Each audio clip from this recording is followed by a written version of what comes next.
Tapi yang memiliki di situ ya ada unsur berat ya, artinya ada massa dan gravitasi, sehingga beban itu kita kelompokkan lagi. Ada yang namanya beban terpusat ya, kita tulis terpusat dia pada satu titik gitu ya, dia terpusat pada satu titik. Nah, saya katakan disimbolkan dengan P. Itu beban terpusat di, kalau ini saya katakan titik A misalnya, ini titik B. Nah, dia terpusat di titik B ya.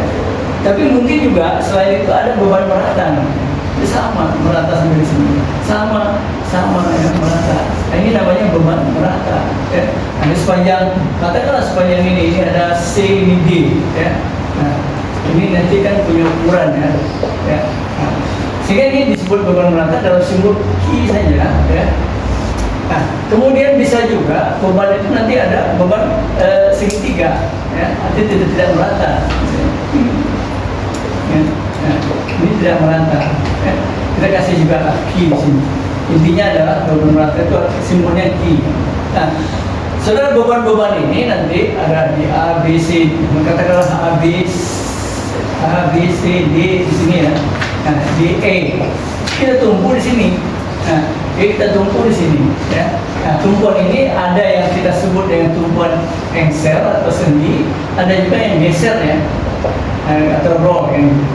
Nah, saudara, jadi sekalipun nanti bentuk benda tegaknya itu adalah balok, bisa saja digantikan oleh ini, bisa model ini. Intinya dia menopang gaya, dan gaya itu yang saya katakan tadi, ada yang terpusat, merata, tidak merata ya. Ada beban kokol misalnya.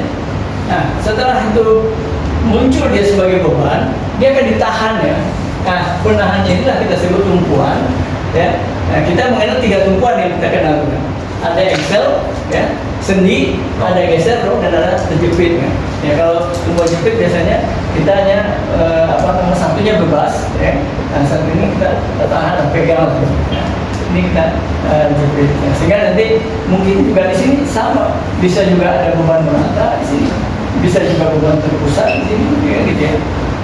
Ini beban, ini bebannya. Nah, ini disimbolkan ini. Dari semua beban itu yang akan terjadi adalah reaksi. Nah, kalau dia ini kita sebut dengan cantilever ya, nanti bebannya karena dia bebas satu, yang satu dijepit, sehingga dia di sini akan menghasilkan reaksi. Nah, ada reaksi yang kita sebut, ada yang horizontal ya, kemudian ada yang vertikal gitu. Ya, ada yang disebut momen, kalau ini TR ya, ada momen FA gitu. Nah, sama di sini. Di sini juga gitu, ada reaksi nanti. Jadi ada RA ya. Kalau ada RA vertikal, ada RA horizontal gitu ya. Nah, ada LD ya. Jadi hanya itu, saudara, yang muncul di dalam suatu konstruksi namanya proses balok. Dan proses balok ini kita sebut balok sederhana ya. Jadi di dalam ada nanti persoalan yang harus diselesaikan, saya minta ya tolong digambar ini yang sesuai proporsional ya. Apa arti proporsional? Ya, katakanlah misalnya ini 2 meter, ini 2 meter, ini 4 meter ya, ini misalnya 3 meter. Jangan sampai nanti waktu menggambarnya seperti ini ya, waktu menggambar ini udah jadi 2 meter, 2 4 meter, digambar misalnya begini ya. Ini tumpuan ya. Nah, ini yang 2 meter gambar sini, yang 4 meter ya digambar sini ya. Kemudian 3 meter digambar lagi sini. Nah, atau misalnya di 2 meter digambar lagi di sini. Nah, ya. Ini enggak proporsinya apa? Ini yang 2 meter digambar misalnya 2 meter, ini dia digambar 4 meter, nggak proporsional. 2 meter kalau lebih panjang dari 4 meter, itu maksud saya. Jadi dalam menggambarkan soal itu juga digambarnya benar, lihat ya. Apakah soalnya seperti apa ya. Nah, itu dari yang contoh yang saya bacain baru satu tugas ya, karena beberapa tugasnya saya belum periksa tugas yang lainnya yang nanti pada pertemuan terakhir dikumpulkan itu yang pernah saya berikan ya. Nah, ya ini perlu saya ulang untuk apa? Intinya saya kemukakan ini tidak lain supaya kita kuliah itu kan untuk mendapat pengetahuan. Pengetahuan itu bentuknya dari apa? Setelah jadi suatu diskusi, saya mungkin saat ini sebagai dosen menyampaikan topik ya, yang diharapkan Anda memahami. Kalau tidak memahami, ditanyakan. Kalau sudah memahami, ya pada umumnya kalau kita bicara materi statika, kebanyakan yang dibutuhkan itu adalah tentang konstruksi yang seperti ini ya. Ini kita sebut konstruksi balok sederhana ya. Penggambaran balok ini macam-macam. Ada yang digambarkan hanya dalam bentuk garis saja juga ada. Jadi kalau Anda baca literatur ya, buku-buku statika, ada yang hanya menggambar garis lurus saja, ya, langsung dikasih tumpuan. Nah, ini tumpuan ini bisa di kiri engsel, di kanan geser ya.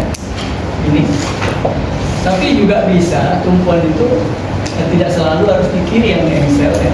Nah, jadi bisa saja nanti di sini yang geser ya, di sini yang engsel. Jadi jangan terlalu dipahami selalu engsel di kiri, enggak juga ya. Nah, ini baru dalam bentuk penggambaran dari bisa garis saja, bisa jadi itu dibentuk apa seperti seolah-olah balok benar ya, penggambaran. Nah, maka di atas ini nanti baru muncul ada yang disebut tadi, ada misalnya katakanlah beban terpusat ya, atau beban yang terpusat tapi miring ya, kemudian ada di ujungnya beban merata kan gitu.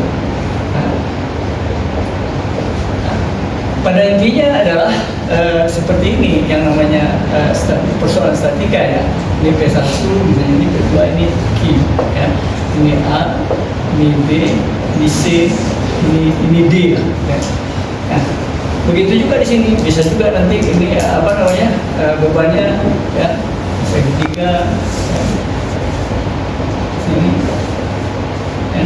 Kemudian bisa juga nanti di sini terpusat ya. Kemudian sampai di sini buat merata. Di dalam ini aplikasi persoalan ya. Jadi aplikasi persoalan bisa seperti itu. Jadi tidak semata-mata persoalannya hanya gaya terpusat saja, kombinasi seperti ini. Nah intinya saudara, ya kalau sudah seperti ini sudah menjadi statika namanya, dari persoalan ya yang muncul.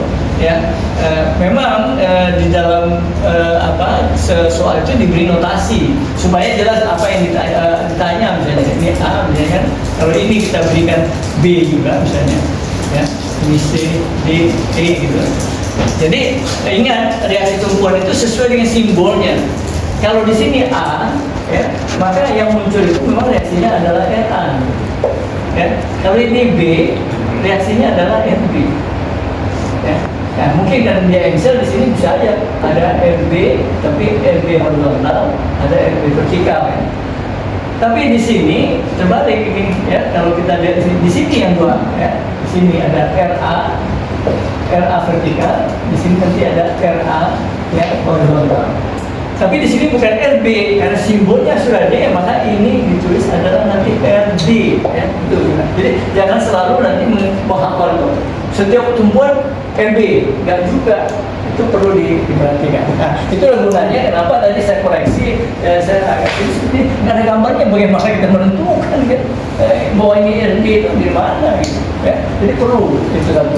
Nah, saya contoh lagi ini kembali ya, paling tidak karena sudah mendekati UTS ya, jangan sampai nanti jawab UTS kayak gitu ya. Ya, saya terserah aja kalau begitu nilai Anda terserah nggak ada. Bagi saya sih bukannya ingin memberikan nilai baik-baik gitu ya. Kalau baik pasti saya kasih nilai baik gitu ya. Nah, saya itu aja. Jadi nanti paling tidak kalau ada persoalan seperti ini kita punya namanya balok. Sini sudah betul ya, balok AB. Orang membahasnya balok AB karena ditumpuk di A dan di B. Nah, kemudian balok AB ini menerima ya atau diberikan beban terpusat F1 dan F2 ya. Jadi ada dua jenis beban terpusat dua-duanya. Yang satu terpusat tegak lurus, yang satu terpusat miring ya, miring. Nah, dari persoalan ini yang muncul, kalau untuk kasus seperti ini selalu ditanyakan adalah reaksinya berapa. Ini nggak ada tadi, ini nggak ada, panah ini nggak ada ya. Ini juga nggak ada di soal, nggak ada. Dia selalu seperti itu ya, nggak ada dulu. Nah, kemudian seperti ini ya. Kemudian kalau sudah muncul ini namanya free body diagram ya. Free body diagram itu menggambarkan di A itu engsel, padahal ada kemungkinan dua reaksi di sini ya, dua reaksi kemungkinan. Oh di B itu geser roll ya, roll. Berarti yang satu ya, itu di B, di B. Nah kalau sudah kita selesai tampilkan gambar seperti itu, Maka pertanyaannya kan jelas ini, cari reaksi tumpuan A dan B, gitu ya. Jadi ini, nah, sehingga kita kembali aja ke persamaan yang pernah kita bahas mengenai 3 macam persamaan itu kan gitu ya. Pertama karena dia tadi salah satunya tadi adalah ada apa namanya gaya yang miring gitu ya.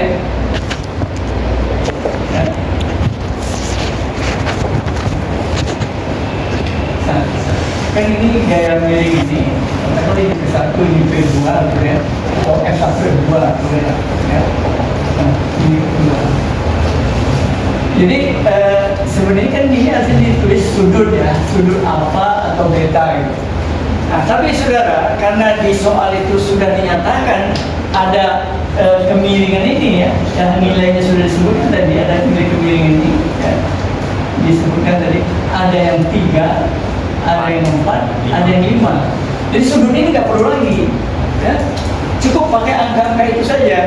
Karena nanti kita akan menyatakan kalau dia mempunyai kemiringan seperti itu ya, gaya seperti itu, maka akan terjadi nanti ada yang vertikal yang kita sebut dengan Fi, ada yang horizontal yang kita sebut dengan Fx, kan gitu ya. Nah, jadi angka-angka tadi tidak perlu lagi dinyatakan dalam sudut. Kenapa? Karena harga ya, harga daripada Fx ini tadi kita pakai cos. Cos itu adalah sisi dekat sudut, sisi miring. Jadi langsung kita tulis 3/5 itu sebenarnya sama dengan cos ya. 3/5 itu kan cos. Jadi karena ada F2 ya dengan F2 itu dia untuk Fx-nya. Jadi jangan lagi bertanya, Pak, mana soal sudutnya kok nggak ada gitu. Nah, padahal di dalam sini sudah dinyatakan dan di soalnya ada angka sini ada 3, 4, dan 5 ya gitu. Jadi artinya langsung artinya dapat ini. Nah, untuk Fi-nya yang dipakai sin itu sisi depan sudut dibagi sisi miring ya. Jadi langsung 4/5 sin baru F2 kan gitu. Nah, sehingga kita untuk kasus itu, jadi untuk ini terutama harus kita urai. Kalau ini nggak perlu diurai, ini tidak satu tunggal ya kan.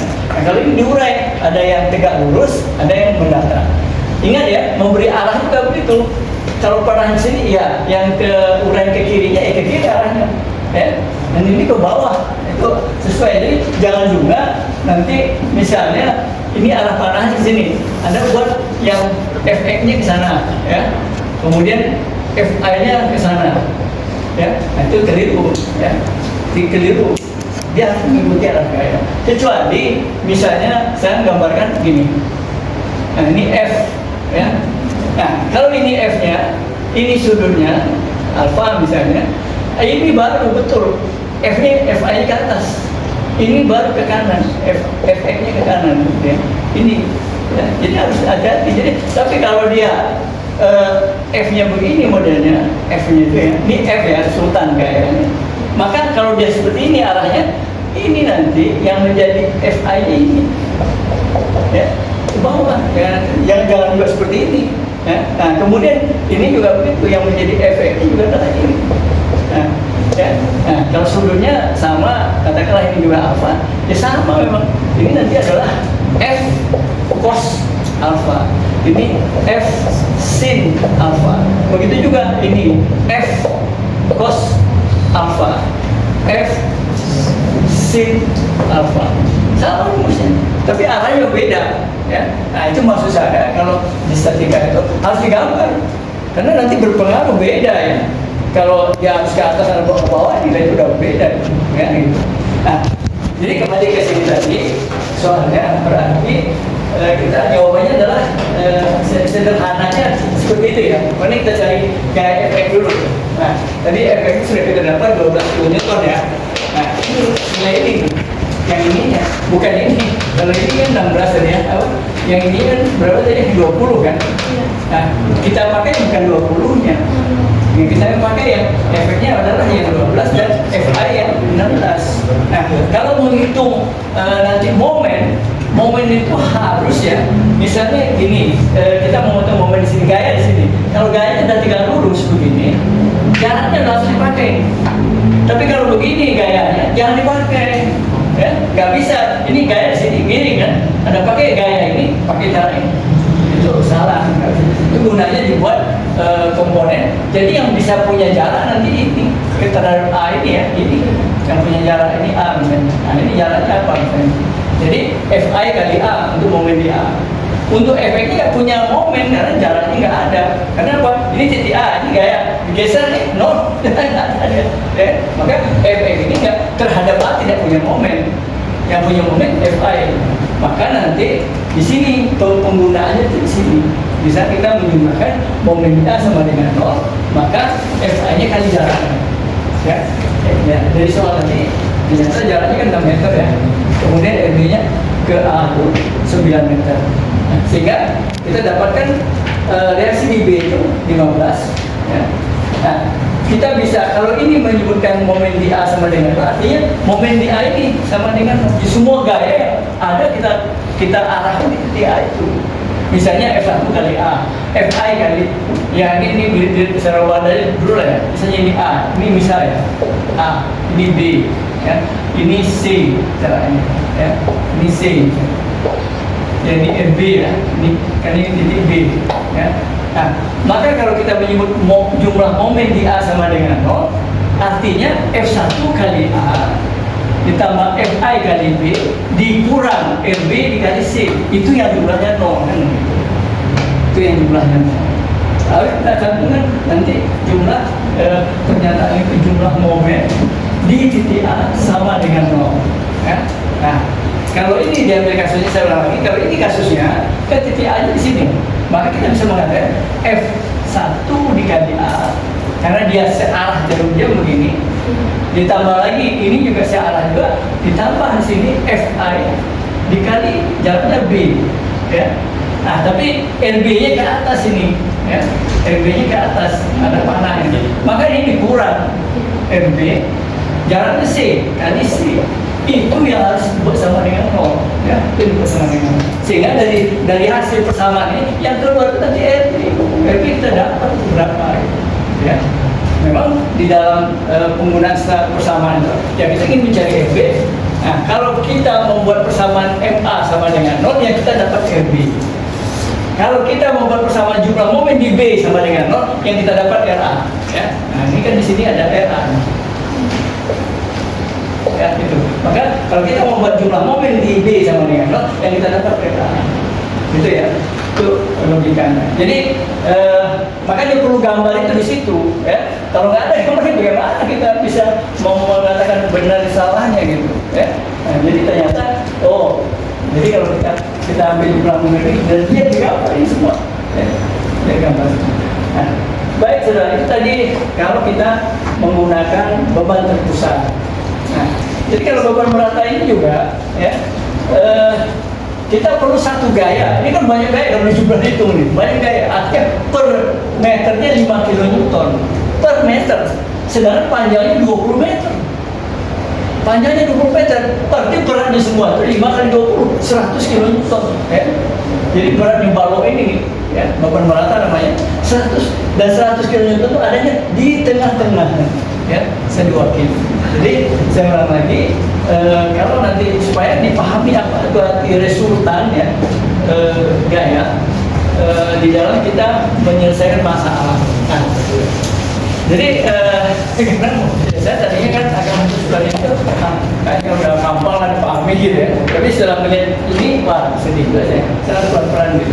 Jadi gini, saudara, kasus ini simpel, sederhana benar ini, ya. Nah, sederhana. Kenapa sederhana? Pertama, ini kan tadi titik A, ya, anggaplah titik A ini, kemudian ini B, ya, tumpuannya geser di sini, nah, ini B. Nah,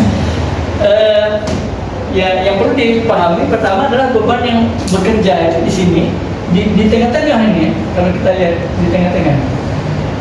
Kenapa di tengah-tengah? Karena jarak ini 12 meter, ini 12 meter, ya. Masih di tengah-tengah.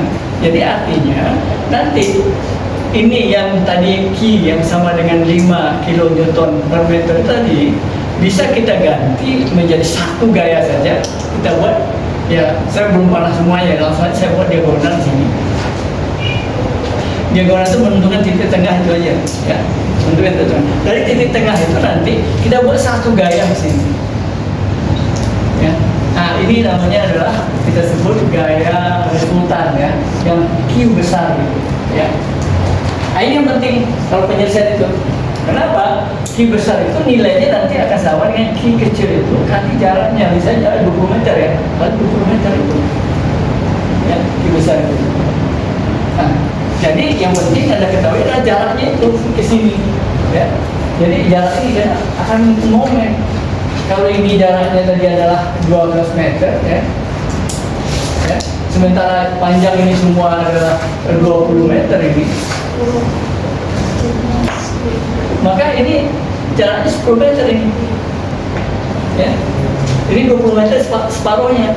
Sehingga kalau ditanyakan dari Q ke A itu jaraknya menjadi 22 ya, meter. Nah, itu yang penting.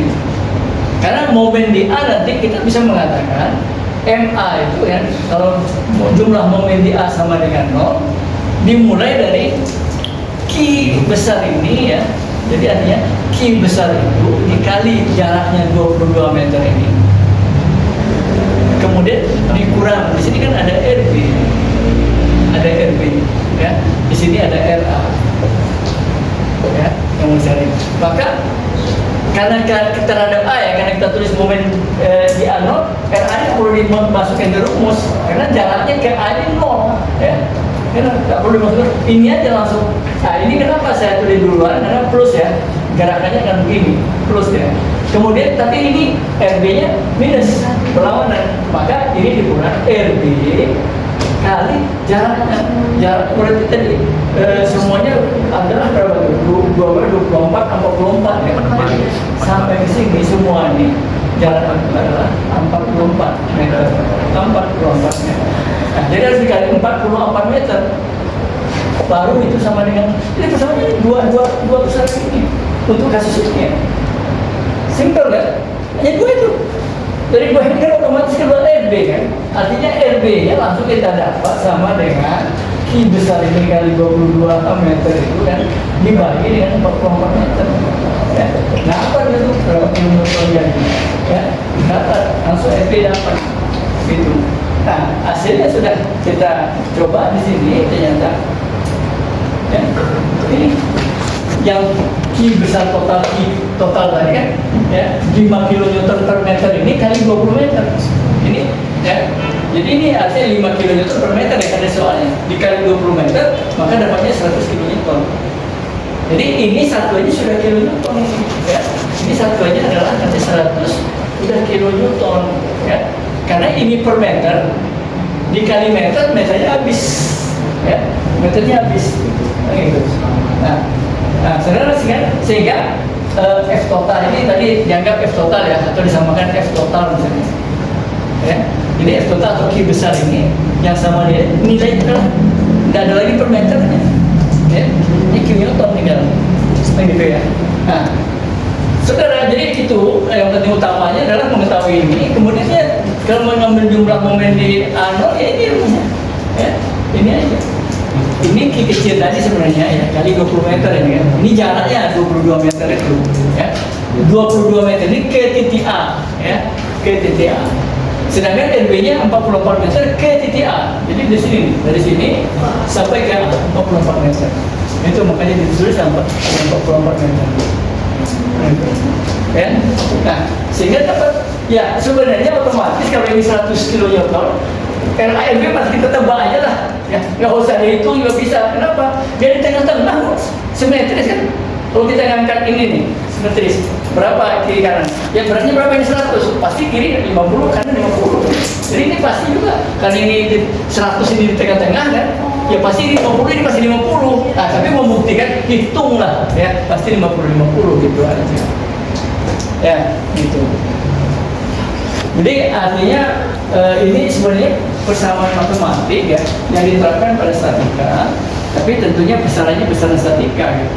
Nah, kita menguatkan lagi kalau ada panah ini ya, menunjukkan arah RB itu ke atas. Nah, itu kan ke atas, RB itu ke atas. Ya, RA juga ke atas. Nah, itu hanya menunjukkan aja arahnya. Ya. Nah, saudara, karena sebenarnya di A ini kan kemungkinan bisa juga muncul istilah RA horizontal ya. Tapi ini nol kenapa? Nggak ada yang mendatang, nggak ada. Ya. Beda dengan tadi yang pertama ada, ya. Sehingga ininya nol. Maka ditulis sini reaksi horizontalnya nol, ya. Reaksi horizontalnya nol. Itu ya. Nah.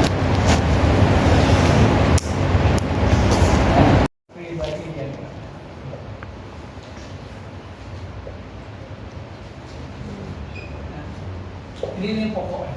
Setelah dibuat seperti ini, baru dilakukan jawaban ya. Jadi jangan tiba-tiba soal begini, Anda salin soal, kemudian jawab. Enggak, harus Anda ini dulu. Jadi ini soal di atas kan soal. Baru ini tahap pertama dari jawaban. Ya.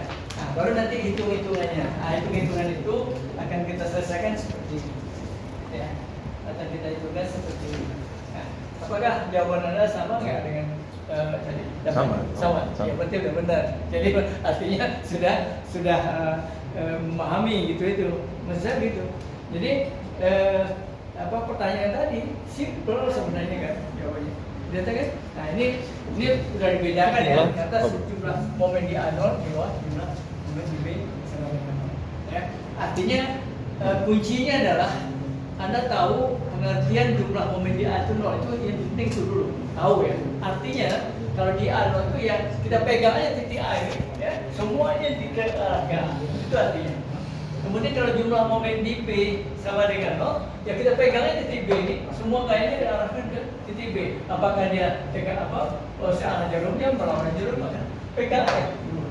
Itu cara kita melihat. Kenapa? Kalau momennya searah jarum jam positif. Kalau dia berlawanan jarumnya negatif, ya. Makanya ada dalam perjumlahan momen ada yang negatif, ada yang positif, ya. Ya, karena sesuai dengan komitmen konvensi lah ya, bahwa momen itu kan bisa berputar seperti ini, ya positif ya. Ada juga bisa berputar seperti ini negatif. Ini ya, itu momen. Momen itu aja dua aja arahnya, searah jarum jam berlawanan itu aja, nggak ada yang lain. Tapi kalau gaya 360 derajat gaya, ya itu beda gaya dengan arah gaya dan arah momen, ya. Baik, saudara. Jadi tadi latihan itu sudah paling tidak sudah ada jawaban ini. Kalau sudah cocok dengan jawaban Anda, ya Anda sudah benar, sudah bisa siap lah untuk UTS ya, untuk UTS 8. Ya. Nah, sekarang saya lanjutkan soal yang sama, tapi dengan cara grafis, ya, cara grafis. Nah, cara grafis barangkali saya review saja apa yang minggu lalu kita pahami bahwa semuanya kita skalakan. Ya. Nah, cara grafis itu kuncinya adalah pengambilan skala gaya dan skala momen. Skala gaya, skala jarak ya. Skala gaya, skala jarak. Jadi itu kuncinya. Sehingga di dalam hal penentuan skala itu tadi itu, ya. Ini cara grafis. Ya. Jadi pertama adalah untuk cara grafis, ini cara grafis ya, cara grafis. Tentukan skala gaya dulu. Tentukan skala gaya. Misal, ini misal ya. Misal 1 cm itu kita buat berapa untuk kasus ini? Ya, 1 cm karena gaya ya. Diawal lah katakan 1 cm itu ya berapa? 4 lah ya, 4 kilonewton. Jadi 1 cm ya, 1 cm 4 kilonewton. Setara ya, setara. Nah, yang kedua tentukan skala jarak. Ini misal juga 1 cm itu ya, karena itu jaraknya berapa? Semua ada 10 meter ya. Saya tahu aja 1 meter. 1 meter. Nah, ini penting dulu ya. Ya. Nah, setelah itu saudara, kita ambil ketentuan itu, baru kita gambarkan pertama adalah Q besarnya itu berapa gitu. Q besarnya dapatnya kan di tengah-tengah. Kalau ini 4 semua, A-nya 4 meter, berarti 2 meter dari tumpuan ini itu tempat Q ya. Besarnya berapa? Ya 10 kali panjangnya 4. 10 km per meter kali 4 meter, jadi 40 kilonewton. Jadi Q besar itu satuannya 40 kN. Ini bisa juga mau diganti dengan F total juga bisa ya. F total Q sama aja ya. Nah, saudara, sekarang setelah itu kita dapat, jadi sebenarnya gaya yang vertikal itu sekarang yang perlu diskalakan itu sebenarnya ada 3 ini yang perlu diskalakan ya. Karena kalau RB RA-nya belum tahu kita ya, bentuk yang perlu diskalakan ini.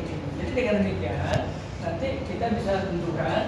Nah, jadi kalau dengan ini skalanya, maka kita bisa mengatakan untuk Q ya akan sama dengan artinya di situ kan nilainya 40 ya.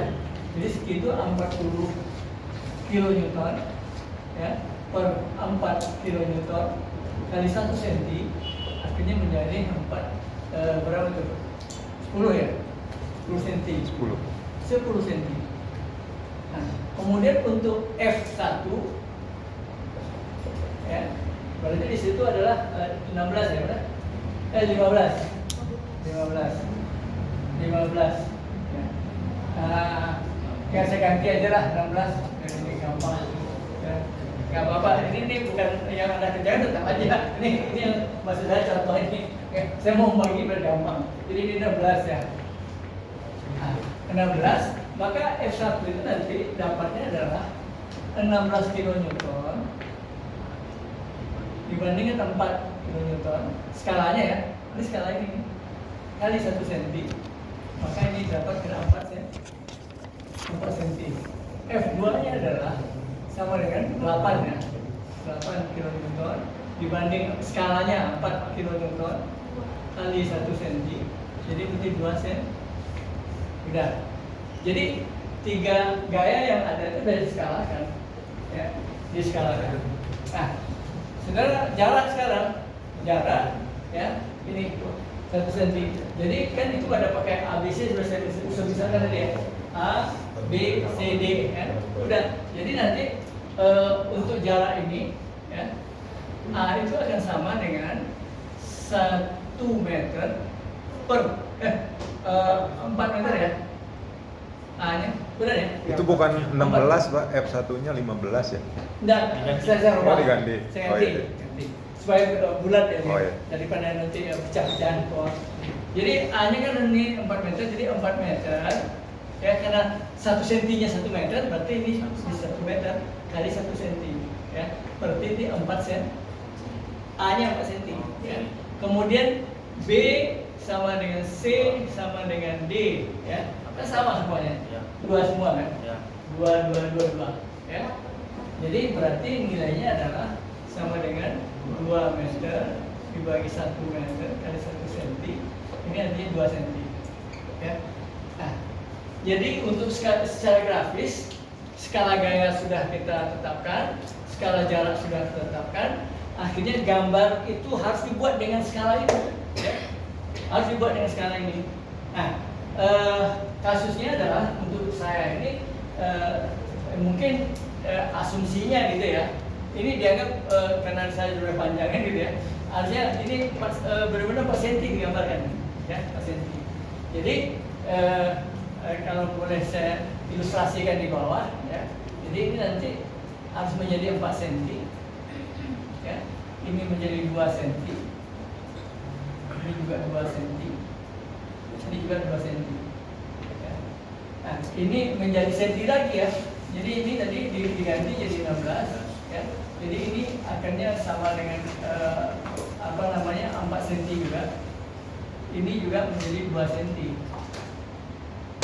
Ya. Jadi ukurannya semua ada senti, jarak senti, gaya senti ya. Ini juga adalah dalam bentuk senti. Jadi ini tadi sudah kita dapat berapa? 10 cm ya. 10 cm. Jadi ini adalah 10 cm. Nah, ya baik. Asumsinya anggaplah saat ini saya menggambarkan jarak ini sama dengan ini. Jadi nanti ada tentu pakai penggaris ya, diukur benar, dan panjang ini harus diukur benar ya, 10 cm. Dan setelah itu diperpanjang garis-garis ini ya. Jadi garis ini kita perpanjang. Ini namanya garis kerja gaya, perpanjang ya. Perpanjangan itu disiapkan garisnya.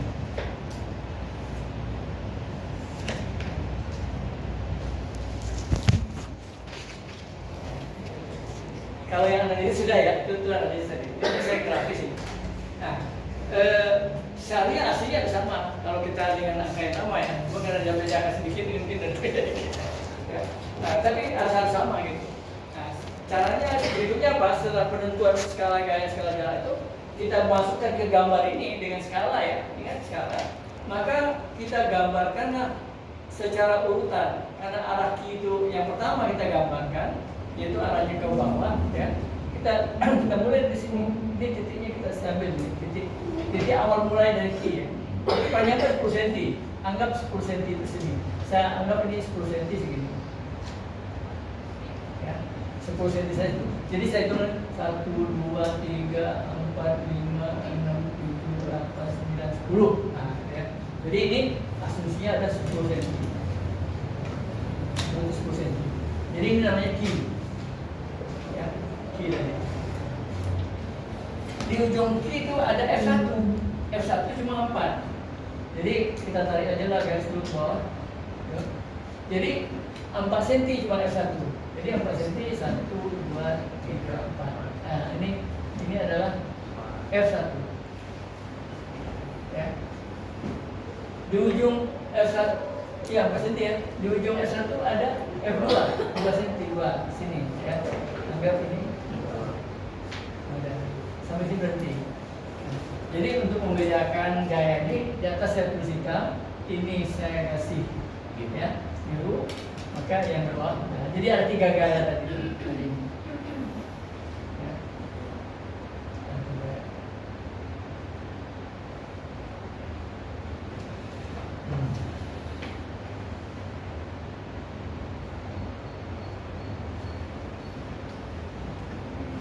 Jadi deketan nih.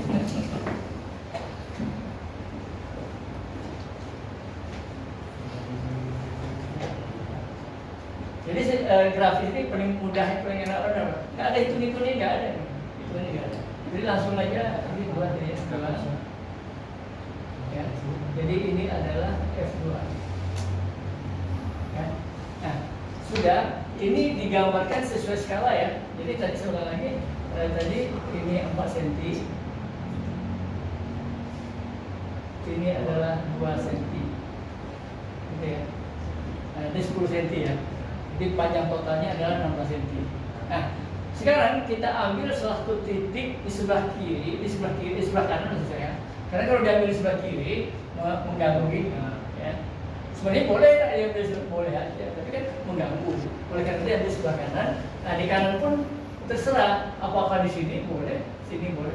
Tapi supaya garisnya bisa simetris ke sini ya, maka kita coba mengambil titiknya di sini. Ini kita sebut titik O gitu. Ya, kita anggap begitu. Jadi titik pun diambil di dalam masih dalam kertas ya, masih ada di bisa. Jadi jangan ambil di luar kertas gitu, ya. Masih ada waktu digambar masih ada kertas. Setelah titik itu kita dapat, baru kita buat garis. Namanya itu garis kutub. Kalau ini kan kita sebut titik kutub ya. Ini garis kutub itu adalah garis yang menghubungkan antara titik kutub dengan titik ini. Ya, itu kita anggap titik 1. Apa garis 1 ya garis? Nah, yang kedua di ujung dari Q itu nanti ke garis O lagi. Ya, ini 2. Jadi harus tahu juga ya mana garis yang dihubungkan. Gitu. Nah, kemudian baru F1 ke O lagi ke sini. Ya. Nah, ini 3. Dan yang terakhir adalah 4. Jadi ketemu di sini semua ya. Ini 4. Jadi ada 4 garis kutub, ya. 4 garis kutub. Ya. Ini titik kutub, garis kutub. Nah, saudara, garis itu yang diperlukan adalah kemiringannya sebenarnya. Tidak perlu panjangnya, Caranya bagaimana menetapkan? Yang pertama garis 1 itu harus memotong Q dengan RA. Ini kan RA ya. Nah, dia memotong untuk 1 itu Q dan RA itu dipotong dengan kemiringan yang sama. Jadi maka pakai penggaris 2 menurutnya. Kalau teknik itu biasanya 2 segaris ya. Nah, dibuat segaris. Seolah sekarang misalnya ini saya aja mencoba ya, seolah ini saya anggap sama. Ya. Jadi ini satu, ya, satu tadi kemiringnya. Ini yang dipotong ya, di sini sama di sini dipotong. Itu penting titik tujuan. Kemudian yang titik 2, sampai C. nanti nggak sampai, artinya agak ke bawah dikit ya. Ya, soalnya nanti nggak cukup dia motornya ke atas nih. Jadi ini memang harus ada semacam ini ya, bukan pengalaman sih sebenarnya, perkiraan aja. Jadi tadi yang pertama itu saya agak ke bawah sedikit karena semuanya naik ke atas gitu, ya. Saya gambarnya di bawah ini miringnya tetap ada ini, ya. Ini yang satu tadi, dia memotong ini sama ini, ya. Nah, saudara, yang kedua dia memotong Q dengan F1, ya. Yang garis 2 ini Q dengan F1, jadi berarti ke sini ya, bukan garis ini, ya. Jadi langsung mau kemiringannya kita buat begini, ya. Nah, ini 2 ini tidak perlu garis ini ya, ini kan cuma garis pembantu aja dari tadi panjangnya beban berata. Beban ini kan diwakili oleh Q. Jadi yang kita pakai adalah garis kejagaannya, ya. Nah, kita dapat tadi ini. Saya ulang lagi, kemiringan ini harus sama miringnya dengan ini, ya. Dan ini harus sama miringnya dengan ini, ya, sama miring. Saya ulang lagi, tak usah panjang lagi. Kemudian habis garis 3 dengan F2, F1 dengan 2, jadi garis 3 ini kan masih miring lagi, ya, masih miring lagi. Kita, ya, dia dengan ini kita miring lagi. Ya. Nah, ini sampai memotong di sini. Ini garis 3, ya. Jadi kita anggap dia sama dengan ini. Dan terakhir garis 4 adalah memotong F2 dengan RB, ya, masih lagi panjang. Jadi agak-agak mirip juga, ya. Nah, saya anggap begini lah, ya. Nah, ini memotong di sini, ini 4, ya. Jadi ini 2 kali dibuat yang sama, ya. Jadi yang kita butuhkan saudara adalah titik potong ini sama titik potong ini. Itu yang dibutuhkan, ya. Selanjutnya titik itu kita hubungkan, ya. Kita hubungkan menjadi garis juga nih, ya. Ini garis, ya. Jadi inilah garis yang menjadi penutup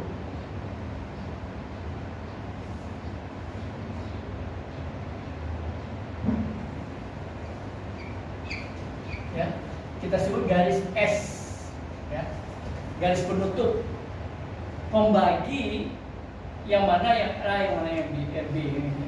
Sekarang dengan kemiringan yang sama, ingat bukan panjang lagi ya, bukan panjangnya, kemiringannya mungkin, kemiringan kita pindah, tapi pindah melewati titik O, ya, melewati titik O.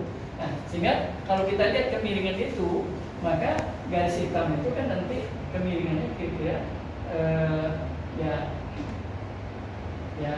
apa ya, titik mana dua yang mirip, hampir mirip ya. Jadi taruhlah di bawah sedikit saya gambarkan ya, bisa saya gambarkan di bawah. Ini tadi adalah garis S, ya. Ini garis S sejajar dengan ini, ya. Nah, inilah yang membagi, ya. Akhirnya terbagi dari titik ini nanti sampai ke sini, ya. Nah, ini kita sebut, ya, adalah RB. Ini namanya RB, ya, itu RB. Sisanya menjadi RA. Jadi RA itu dari sini sampai ke sini. Jadi ini kita tuliskan sebagai R. Ini adalah RA, ya. Jadi ini RB. Nah, jadi di situ kelihatan bahwa reaksi di A lebih besar daripada RB karena RA-nya 40 kN. Ini jarak sedikit sudah pasti ya. Jadi dari gambar kita ketahuan, ya, nggak itu aja. Nah, berapa besarnya tinggal diukur. Kita tahu kalau dari sini ke sini tadi kan 6, ya, pasti sini cuma anggaplah 5 ya. Nah, setelah itu diukur, ya, diukur. Misal RB-nya sama dengan 5 cm, ya. Kemudian RA-nya karena ada 10 tambah 1 ya 11 cm. Ya. Nah, artinya apa?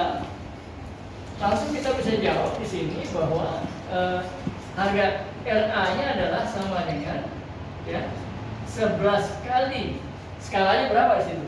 4 kN kan? 4 kN. Berarti dia namanya 44 kilo RA 44 kN ya. Tapi nggak begitu cocok dengan ini ya. Ini adalah 23 40 ya. Ini kan 40 ya. RA-nya 40 ya. Di sini 40. Ya karena mau tebak-tebak kan. Angka ini juga saya tebak-tebak kan gitu. Tapi kalau saudara benar-benar pengalis yang dengan ukuran yang benar, ya sama dengan itu. Ya. Nanti sama dengan itu. Ya, sama. Yang jelas sudah ini kan hampir 40 kan. Ini hampir juga. Ya. Karena ini tambah tadi kan dari 15 jadi 16. Iya. Jadi ada perubahan juga. Jadi artinya secara pengamalan sudah mendekati benar. Kemudian RB-nya di sini berapa? Ya. Jadi RB-nya itu akan sama dengan dapatnya kan 5 cm. 5 kali 4 kN.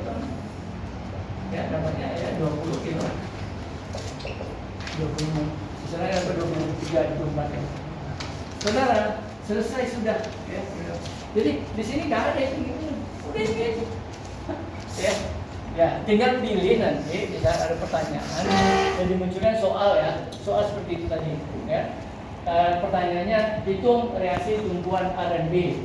Nah, kalau memang ditanyakan pakai grafis, Anda selesaikan seperti ini, jangan seperti itu. Tapi kalau nggak disebutkan, hanya pertanyaannya hitung reaksi di A dan B, gitu ya. Ya sudah, pakai analisis boleh, grafis boleh. Ya. Silakan kalau ada pertanyaan. Ya.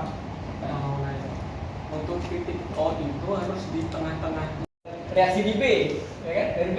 Ini kan bisa disebut RB ya, atau PB. Nah, bisa dengan mengambil jumlah momen di A0 atau persamaannya seperti ini. Untuk bisa membaca persamaan ini, itu yang saya maksud gambarnya harus ditampilkan, harus dilihat. Ya, jadi gunanya itu pribadi diagram itu diperlukan karena dari mana? Kok ada sin alfa, ada jarak sin cos alfa gitu kan?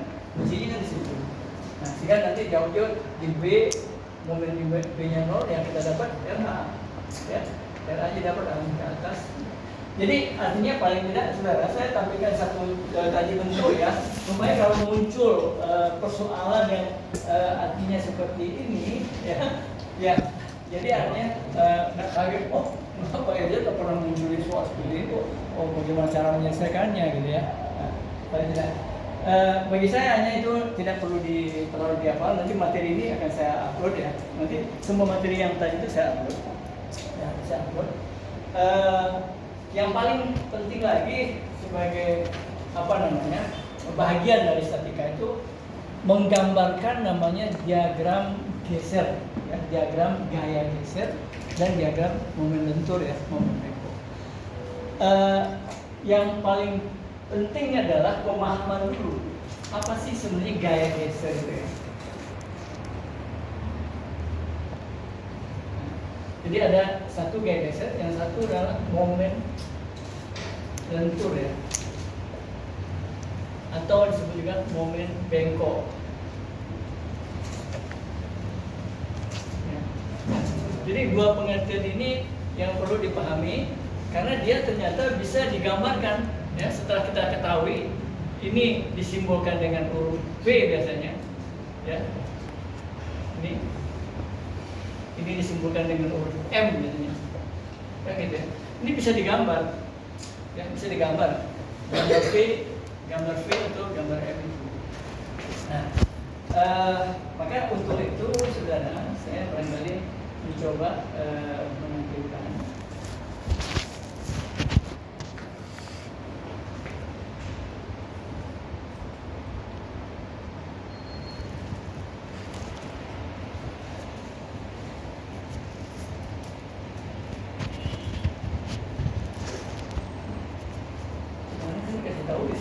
PDM juga sampai gimana ya PDM? Sudah nggak tahu lagi.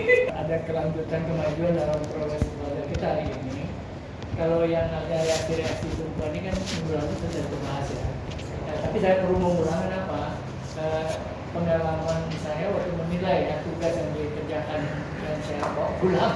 Ternyata di situ perlu saya ulang, gitu. Nah, saya ulang tadi itu supaya yang ragu-ragu ya dalam menjawab mungkin paling tidak ada paham lah bagaimana menjawab pertanyaan yang terkait dengan reaksi tumpuan. Nah, saudara, sebenarnya dari pertanyaan reaksi tumpuan ini kita bisa berlanjut ya. Soal yang sama bisa dilanjutkan pertanyaan. Yang apa pertanyaan itu diagram gaya geser momen lentur. Ya.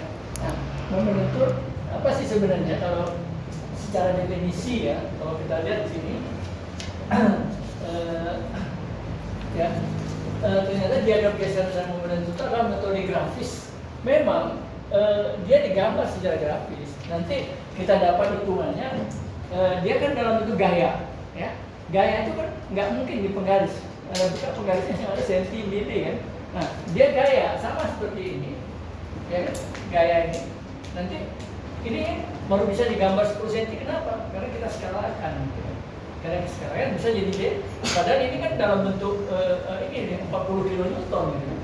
Nggak ada di penggaris. Nah, inilah yang jadi nanti kita pakai metode penggambaran grafis ini untuk menghitung atau menggambarkan gaya geser dan momen lentur itu. Ya. Ya. Jadi halamannya akan memahami apa itu gaya geser. Nah, apa itu gaya geser momen lentur itu? Ketika beban diterapkan pada balok, ya ini. Nah, gaya dalam internal force timbul di dalam balok sebagai respon terhadap beban. Jadi kalau begini saja kita hitung reaksi, hanya reaksi terhadap gaya luar ini. Tapi pada balok ini sendiri ada reaksi juga, yang disebut internal force itu. Nah, internal force itulah yang kita sebut dengan nanti gaya geser dan juga ada yang momen lentur namanya. Ya, itu. Nah, jadi dalam hal ini kekuatan ini memiliki dua komponen ya. Jadi ada gaya geser yang berotasi pada arah vertikal, bisa sejajar dengan penampang balok, atau gaya normal yang berarti sepanjang sumbu balok. Gaya normal itu ya, itu tegak lurus terhadap penampang balok.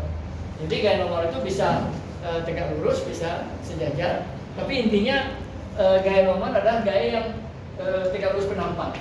Kalau penampangnya ini, gayanya begini, normal juga namanya. Ya. Tapi kalau dia keluar ya, juga normal juga. Kalau dia keluar itu namanya tarik. Kalau dia maju ini tekan. Ya, itu pengertian gaya normal di situ ya. Kalau geser ini, ya dia bergeser, itu gaya geser. Ya. Jadi di dalam internal force ada dua, ada gaya geser, ada gaya normal atau tarik tekan. Ya. Nanti yang menghasilkan apa yang disebut momen lentur ya. Nah, saudara, nah ini kalau kita lihat ilustrasi gambar, ya ini adalah gaya geser. Ya. Jadi dia menyebabkan terputusnya balok itu kan. Nah, ini adalah gaya normal dalam bentuk ada yang tekan, ada yang tarik. Ya. Jadi ada tekan, ada tarik. Itu gaya normal. Ya. Jadi itu ilustrasi memahami kalau ditanya apa sih bedanya gaya geser dan momen ya, momen apa gaya normal maksudnya. Nah, itu ilustrasinya. Jadi kalau gaya geser itu cenderung kita bisa mengatakan ya, geser. Nah, tapi gaya normal ini tarik atau dia tekan lebih pendek, ya. Gitu. Nah, sekarang kita lihat kekuatan internal bergambar sedemikian rupa untuk menjaga keseimbangan. Tidak peduli di mana potongan imajiner dibuat menjadi balok, sepanjang balok, pengaruh gaya dalam akan selalu menyeimbangkan pengaruh gaya luar. Nah, gaya luar itu P atau F itu ya. Nah, ya. Jadi gaya dalam itu mengimbangi gaya luar tadi. Jadi tegangan normal adalah tegangan tarik pada salah satu sisi penampang dan tekan pada sisi lainnya.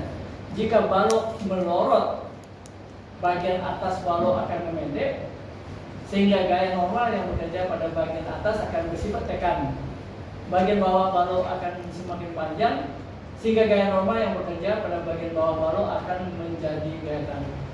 Nah, ini tadi kan, jadi kalau dia keluar itu tension ya, tarik. Kalau dia menuju berarti compression ya, tekan. Nah, jadi gaya dalam yang normal bersifat tarik dan tekan. Gaya-gaya ini saling meniadakan sehingga tidak menghasilkan gaya total yang tegak lurus penampang balok, namun menghasilkan momen. Nah, itulah nanti yang akan muncul dengan istilah momen lentur itu. Artinya Gaya-gaya dalam yang bekerja pada penampang balok dapat dinyatakan dengan satu gaya resultan yang disebut gaya geser. Resultan gaya geser dalam dan dengan satu momen resultan yang disebut momen lentur. Nah, itu adalah resultan gaya normal dalam. Nah, jadi di dalam penggambaran, nah ini pembedaannya itu. Jadi untuk balok tadi, ini kan balok itu kan bisa saja profil ya, bisa saja refleksi itu potong. Nah ini adalah gaya geser, ya. Gaya geser cenderung memutus. Nah ini momen, ya, bengkok ya. Nah, itu penggambarnya di dalam satu potongan ya. Dia selalu ada itu di dalam suatu penampang balok itu. Kalau ada geser, ada bengkok.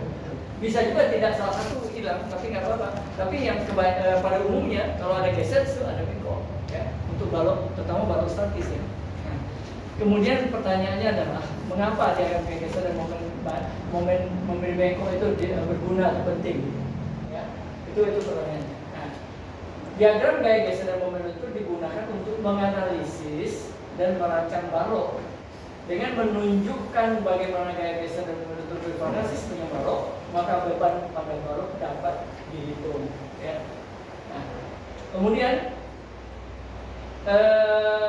sering digunakan sebagai titik awal untuk melakukan analisis yang rinci ya, termasuk menghitung tegangan pada balok dan bagaimana balok akan dibelokkan. Nah, jadi beban penampang balok. Jadi ya ini adalah beban yang ada berpusat, merata, oval, kemudian tumpuan, biasalah tumpuannya mudah. Nah ini contoh balok tadi. Jadi balok ini sebut balok sederhana ya, yang kita bahas tadi yang itu. Jadi ada tumpuan engsel, sendi, beban merata, terpusat ya. Nah ini kan baru persoalan yang nantinya pertanyaannya dari sini ditanyakan selanjutnya setelah reaksi tumpuan itu dijawab, termasuk kemudian diagramnya seperti apa gitu. Diagram geser dan momentumnya. Nah, untuk menjawab pertanyaan itu, ya, misalnya kan ada diagram geser dan momentum, maka kita perlu menghitung reaksi dulu tumpuan. Ya, makanya saya berulang-ulang tadi menjelaskan harus tahu cara menghitung reaksi tumpuan. Jadi menghitung reaksi tumpuan ini dengan pribadi diagram ya. Ini dihitung. Ya. Kalau ini tidak dapat, ya nggak bisa. Kita pasti, kalaupun diselesaikan pasti salah aja, ya. Gaya gesernya salah, momentumnya pasti salah. Karena dasar nanti menghitung gaya geser dan momentum adalah reaksi yang ada ini, ya. Itu yang paling pokok ya. Nah, sehingga dari sini kita bisa melihat, ya ini baru level ya. Saya lanjut ke sini. Jadi bagaimana menggambarkan diagram gaya geser? Nah ini yang pertanyaan. Bagaimana menggambarkan diagram gaya geser dan momentum? Nah karena kita bicara diagram, tentu pasti gambar. Kalau gambar, ya pasti gayanya dalam bentuk skala, gitu kan? Jadi harus diskalakan. Nah pertama di sini ada 3 langkah utama yang perlu dilakukan. Langkah pertama, gambarlah diagram beda bebas. Jadi kalau ini soalnya kita gambar ini beda bebas, ya. Kita gambar. Langkah kedua, hitung reaksi dan momen pada tumpuan balok. Nah itu tadi yang kita hitung RANB itu, ya. Itu langkah kedua dalam menghitungnya. Nah, kita lakukan tadi ya contoh itu. Nah, langkah kedua, ya. Jadi kita pakai 3 persamaan aja untuk menghitung reaksi. Langkah ketiga, tentukan gaya geser dalam dan bentuk. Nah, di sini langkah ketiga ini artinya apa? Ini kan baloknya kan, ya. Ditahan. Kemudian setiap titik bisa kita tinjau, sini, gaya gesernya bisa ditinjau. Nah, kalau di sini akan ada reaksi A, ada gaya geser A, ada momen di A. Nah, gitu. Terus bisa digeser terus ke kanan. Sehingga nanti hasilnya dalam bentuk perhitungan dan yang akan digambar. Nah, sehingga nanti kalau kita lihat, ya pertama kompensi. Yang kompensi itu maksudnya begini. Gaya geser kalau dia arah panahnya itu yang kiri ke atas, yang kanan ke bawah, itu gesernya positif. Tapi nanti gaya gesernya arah yang ke kirinya ke bawah, ke kanannya, yang kanannya ke atas, itu negatif. Itu gaya geser. Sementara kalau di momen saya menjauh bengkok ya. Kalau nanti bengkoknya itu menimbulkan, ya artinya arahnya ke atas ya, arahnya ke atas membuat bengkok itu positif. Tapi kalau ke bawah dia itu negatif, ya, kompensi. Nah, itu untuk momen, ya. Nah, selanjutnya kita baru masuk coba menyelesaikan kasus. Nah, inilah yang mau diselesaikan, ya, yaitu bahwa ada balok sederhana, simple beam memiliki tumpuan A dan B, geser, ya, ini angsel, ya, sendi dan geser, beban P1 15 kN, P2-nya 6 kN, atau F1 boleh P. Jadi simbol gaya ini boleh F, boleh P, ya. Jadi di literatur kadang-kadang yang sering dipakai biasanya pakai P, ya, P. Jadi boleh P1, P2. Nah, jalan sudah ada nih, masing-masing 2 meter, 2 meter, 2 meter, ya. Nah, di sini memang pertanyaannya adalah reaksi di A berapa, di B berapa nanti, dan sekali itu gaya geser kalau kita gambar gitu. Nah, untuk itu kita cari dulu pribadi diagramnya adalah seperti ini, ya. Ini pribadi diagramnya. Jadi yang akan kita hitung adalah karena ini geser hanya RB, karena angsel ada RA vertikal, ada RA horizontal, ya. Nah, tetapi di sini dipastikan RA atau horizontalnya nggak ada, ya, karena nggak ada yang horizontal, sehingga ditulis RA aja di sini supaya nanti ada 2 RB dan RA gitu, ya. Nggak ada masalah, ya. Tapi kalau ada yang gaya mendatar, ya ada reaksi RA horizontal gitu. Nah, setelah dari sini nanti kita terus menghitung, ya. Cara menghitungnya yaitu pertama gaya vertikal kita tambah 0. Gaya vertikal itu kan hanya A dan RA dan RB kan, tambah bebannya 2, ya, 15 kN dan 16 kN. Jadi RA tambah RB itu berarti 15 tambah 6, ya. Ini kan 15 dan 6, ya. Jadi artinya RA tambah RB adalah 15 tambah 6. Jadi artinya jumlahnya 21 kN, ya. Nah, kemudian melalui persamaan cara tadi, jumlah momen di B dibuat sama dengan 0. Dari sini nanti kita akan mendapatkan RA karena kita mengambil MB-nya 0. Nah, RA-nya dapat berapa? Dapat 12 kN, ya. Dapat 12 kN. Karena RA kali 6 itu adalah 15 kali 4 ditambah 6 kali 2, ya, 72 kN. Jadi RA kali 6 meter, 72 kN. Jadi RA-nya 72 kN per 6 meter. Dapatnya 12 kN. Itu RA, ya. Jadi reaksi di A. Nah, di B berapa? Nah, hasil ini kita masukkan ke persamaan 1. Tadi kita buat ini persamaan 1, ya. RA tambah RB 21. RA-nya sudah dapat, ya. Tentu RB-nya kita akan dapat. Itu 21 dikurang 12, 9 kN. Makanya di gambar tadi langsung kita munculkan istilah di sini 12, di sini 9, ya, 9. Nah, akhirnya kita bisa memunculkan ini hasilnya tadi kan 12 dan 9. Nah, disinilah nanti yang akan kita bahas berikutnya, saudara. Secara pertanyaan untuk reaksi tumbuhan terjawab sudah, ya. Terjawab sudah, itu 12 kN dan 9 kN. Itu reaksi tumbuhan, ya. Sampai di situ materi kita yang tadi kemarin, ya. Nah, pertanyaan selanjutnya adalah reaksi gaya gesernya lagi kan gitu, ya. Nah, reaksi gesernya itu disimbolkan dengan kita bisa melakukan semacam penggalan, ya, dipenggal. Yaitu baloknya itu kita potong aja dulu sejalan ini. Anggap jalan ini X, ya. Maka timbullah gaya geser dan momentum, ya. Dan ini reaksi tumpuan. Kalau ingin dianggap A, ya reaksinya RA sih, ya. Nah, kemudian reaksi persamaan yang dipakai itu adalah nanti untuk reaksi, ya. Nah, ini kita bisa mengatakan kalau ini titik A, ya, ini RA, maka gaya geser itu sebenarnya berlawanan dengan ini gaya gesernya arah ke sini, ya. Ini VA. Kita bisa menggunakan persamaan jumlah gaya sejajar sumbu A, ya, sama dengan 0. Jadi kita mengatakan di sini ya VA-nya sama dengan RA, ya. Jadi gaya geser itu nilainya sama dengan RA, ya. Tapi bukan gaya geser sama dengan RA, enggak. RA itu reaksi tumpuan. Gaya geser ini, ya.